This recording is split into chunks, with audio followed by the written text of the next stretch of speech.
Hello YouTube, I am Andrew Does Hair. You can find my work on Instagram at Andrew Does Hair.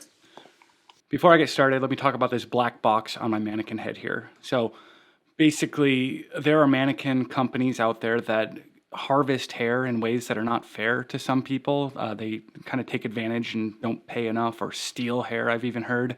And there are certain other companies that are really, what's the word I'm looking for? Like they're more fair in the way that they get their hair. They pay a fair wage for it. So this particular company that I'm using here, I didn't buy this mannequin, it was given to me. And by covering up the name here, I'm not saying, hey, these guys are harvesting hair in an unfair way. I don't know whether or not they have ethical practices, which is why I'm covering up the name, because I don't know. So I hope the black box isn't too distracting throughout the video, but that's why it's there. I should have just used a piece of tape, but it was an afterthought. And again, because I'm not positive if this is a stand-up company that I would want to represent, I'm just not going to do it. Anyways, back to the mullet. What you're going to want to do as soon as your hair is all nice and saturated is part out a section around the top like a horseshoe, from the corner of the forehead to the corner of the forehead and back across the crown. Once you have this section separated and clipped up out of your way, you're going to take a parting vertically from the back of that horseshoe to about the back of the recession above the ear. So it almost kind of goes straight down along the natural hairline there. And then you're going to take the same parting on the opposite side. So I used to kind of skip this part and just kind of eyeball as I was cutting the front of the hair toward the back. And what I found is sometimes I'd go further back on the left than the right or vice versa. And this way, by parting out the hair, like as long as those parts are straight, the haircut will be straight. So now jumping right into it, I'm going to take some vertical sections here and cut them long enough to leave the hair movable. So this first section that I'm cutting here, I'm cutting it based on what I want the hair to do. I want it to bend, I want it to move. This is for a few reasons. One, it'll make the haircut more fun if it kind of moves around the sides. But for two, I could still do another haircut on this head later. So now as I grab my second section, I'm using my first section as a guide to know how long to cut the second one. So obviously with a mullet, it's kind of an edgy haircut and you could do anything you want. You could fade these sides if you wanted to. I just wanted to save some hair on the mannequin head here and not go super short right off the bat. And so as I grab my third section, I'm using my second section as a guide, not my first section, because if you take the first section all the way back and use that as the guide, you'll end up going shorter and shorter by this part. So now that I've reached about the top of the ear, what I'm going to start doing with this hair in the back is pulling it forward to use that last section above the ear as a guide. So by doing this, what's happening is the hair in the back is being pulled further forward, it's being over-directed, and it's essentially going to be left longer. So the further that hair travels from back there to the top of the ear to become cut here, the longer it's going to become. So what you'll see in a second here as I finish cutting this and drop it down is there's going to be gradually, ever so slightly, more length in the back. And this is going to allow the short front of our hair to connect to our mullet, to connect to our party in the back. So it's not just going to be an immediate drop off to long hair. See, slightly longer, slightly shorter. Now, of course, I'm going to do the same thing on the opposite side here. And I'm not positive, but I think I cut this side shorter than the other side by accident. If I was cutting a human, I would have stopped and corrected it. But because I was just doing a video on a mannequin, I didn't take the time to fix my mistake there. I'm not even sure if it's actually shorter. It might have just been laying different. I don't know. It's just kind of weird gut feeling there. Same thing, my first section is going to come back and be the guide for my second section, and then my second section is going to come back and be the guide for my third section until I reach the top of the ear. And once I reach the top of the ear, I'm going to start pulling sections from the back to the front to leave them longer ever so slightly, gradually, by over-directing them. So now I'm going to let the top of the hair down, and what I'm going to do is take a straight section right down the middle, kind of like a mohawk, and I'm going to pull these sides out of the way. So because this hair is very long and kind of a lot to deal with, I'm going to break it into smaller sections and sort of twist it up here. That way I can take smaller pieces at a time as I'm cutting the top and I don't have to try to like juggle all that hair. So what I'm going to do is pull everything straight up and basically cut it parallel to the floor. This part, there's no real rule. You could cut it longer in the front. You could cut it shorter in the front. You just got to pick a shape and go with it. And so essentially what I'm doing is just very square, again, parallel to the ground. And what this is going to do is kind of add corners to the haircut. So as the hair is messy and sticks out, right in the front there and right in the back there, it's going to work to kind of square off the shape of the haircut. And to me, that's kind of fun and interesting because other aspects of this cut, as you'll find, are going to be very soft. But by leaving these hard corners, it kind of like mixes up traditionally masculine shapes with traditionally feminine shapes. And so you almost get like a super unisex haircut. It can kind of fit on anybody. So now I'm going to take that center section and pull it upward and use it as a guide to cut the outside edges of this hair. So what I'm doing is just pulling everything straight up and cutting it parallel to the ground to the length of that middle section. Now, unlike the sides, as I pick up a new section here, I'm not picking up the old one. I'm not using my last section as a guide. I don't have a traveling guide here. The guide is that hair running down the middle of the head. In some cases, depending on the shape of that middle guide, if you do pick up the hair from your last section that you cut and use a traveling guide, you can lose your shape. You don't want to use anything outside of that middle strip as a guide. You just want that one piece right down the middle. Just trust that. So on this left side here, I have a tendency, if I'm not thinking about it, I end up cutting the outside edge of the left side longer. And all the time, if I'm just doing a haircut on autopilot, I go back and I'm like, oh, that left side's a little longer. So a lot of times what I tend to do, and I kind of do it in this video here, is I overcompensate and I end up cutting the left side even a little shorter. You can see there my scissors are not parallel to the ground. They're pointed downward near the outside of the head. It's just kind of like, oh, I don't want to leave it too long, so oops, I accidentally left it too short, maybe. I don't know. But same process, all the way around at the back. Anything I can pick up around that occipital, around the crown, no matter where it's coming from, if it comes up and it reaches that design line, that parallel to the ground design line, it's getting cut. So once everything is cut straight up to the top, I'm going to pull these corners out and just clean them up and connect the top to the sides a little bit better. If I have anything sticking out at random that doesn't follow that clean line that I put in the beginning of the haircut, I'm just going to take it off. And again, as I work closer to the back here, you're going to see the hair becoming longer and longer because it was over-directed forward when we cut it. So I'm not taking this shorter at all. I'm following the line that's already there. And you can see right there, there's a hair kind of like poking out. I'm just taking off that slop that sort of looks like maybe it shouldn't be there. Right there, I'm cutting off literally one hair. You can't even see it. But I'm going to do this all the way around to the back. Just take off anything that doesn't belong there. And then as with anything, after you cut it, you got to comb it down, look for anything you missed. Come back around and do the same thing on the right side. And see right there is when I know, like, okay, that's definitely shorter than the other side. Oh, left side here is shorter than the right side in that corner.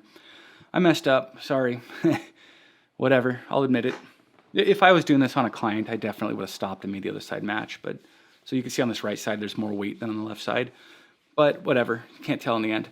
So one thing I like to do with fringes is take that shape that I started making on the corners of the sides there and just continue making that shape all the way around the front, as though there was hair growing out of the forehead that I was connecting the front to. What this does is it kind of gives the hair a shape that it doesn't necessarily want to stand up. It doesn't necessarily want to lay down. It just kind of wants to be there. And here you can see my camera going out of focus. I apologize for that technical error. I should have switched into manual focus when I knew that I'd be blocking the face. See, the camera wants to focus on a face, but if it can't see the face, it just focuses on anything.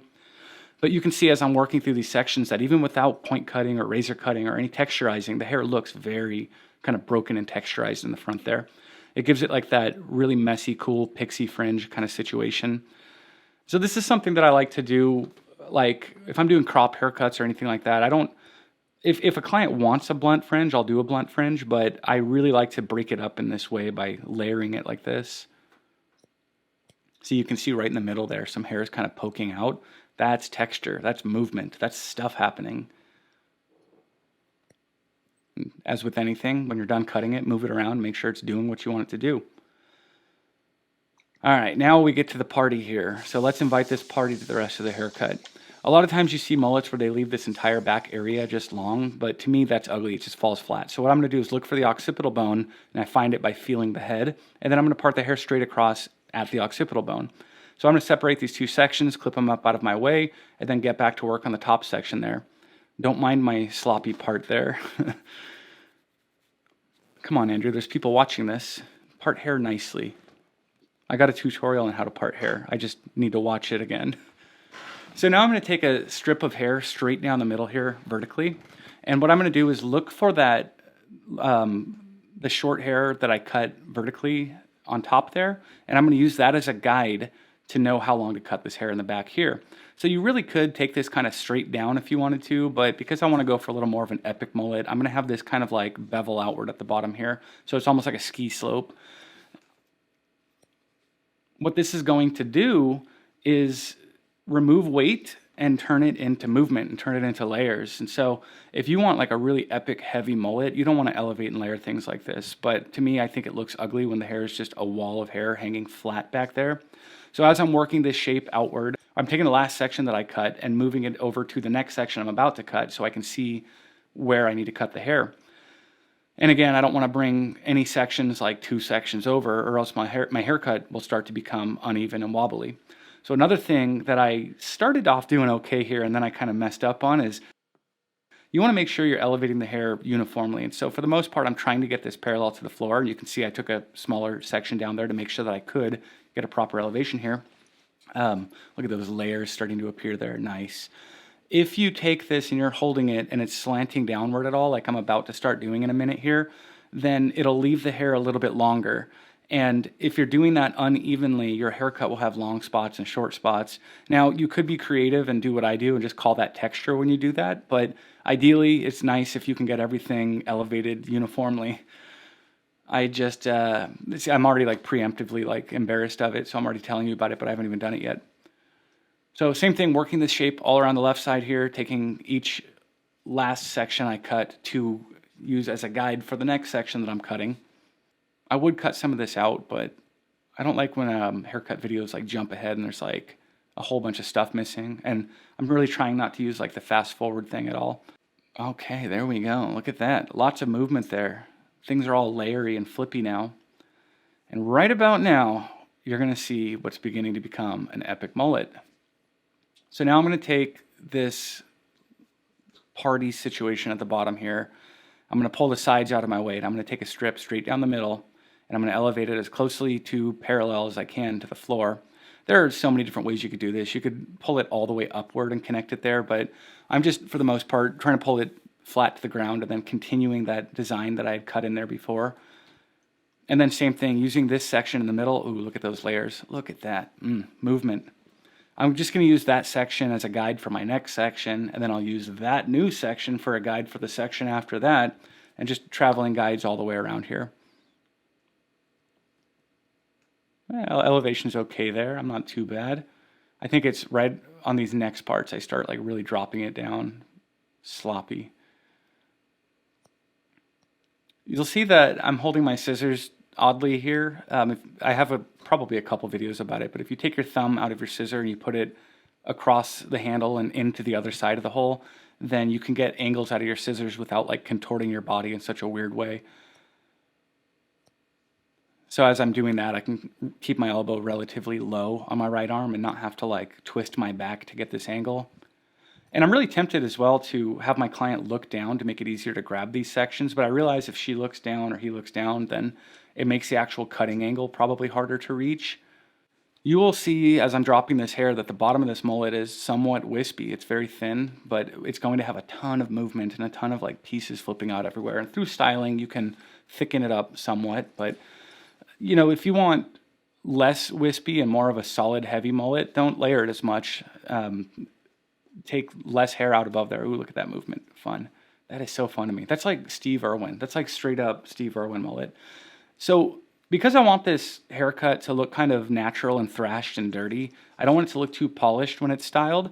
I'm not going to really blow dry it. I'm going to put in product while it's damp. I'm going to kind of noogie it into the scalp there and scrunch it into the curls. And I'm going to let this mostly air dry.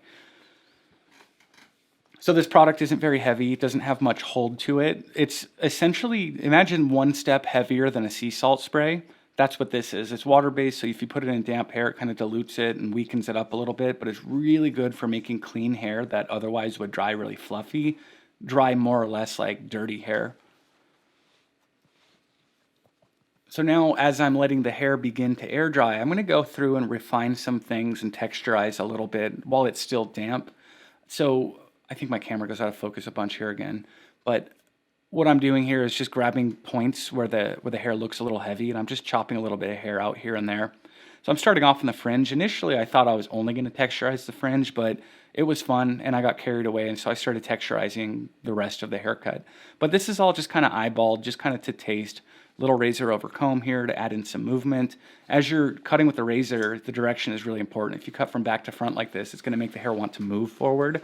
And if you cut from the front to the back, it's going to make the hair want to move back. And so When you're texturizing hair this way, you're absolutely adding a little bit of influence in there as far as the way the hair will want to bend and lay.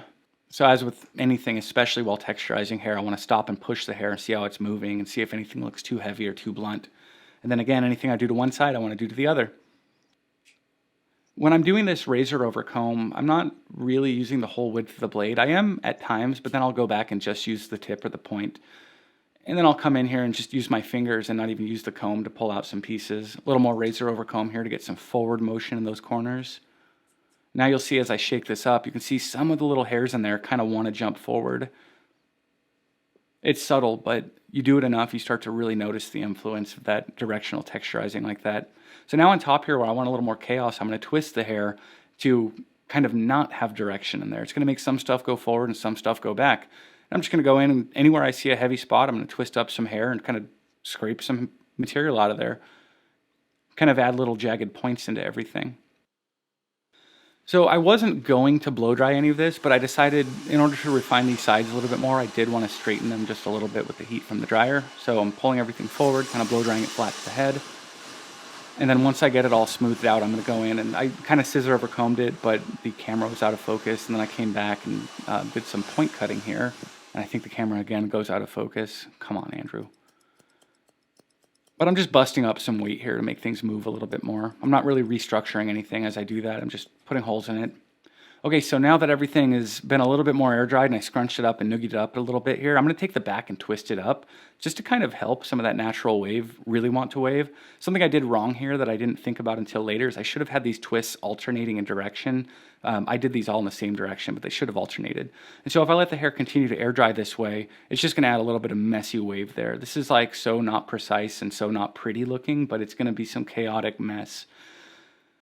So here we have air-dried hair. I'm going to take it and comb out those twists real quick, and you can see that it added a lot of movement back there. Kind of scrunch the hair around and move it. And now we have a very wash and wear, messy, rugged, freaking business up front, party in the back mullet.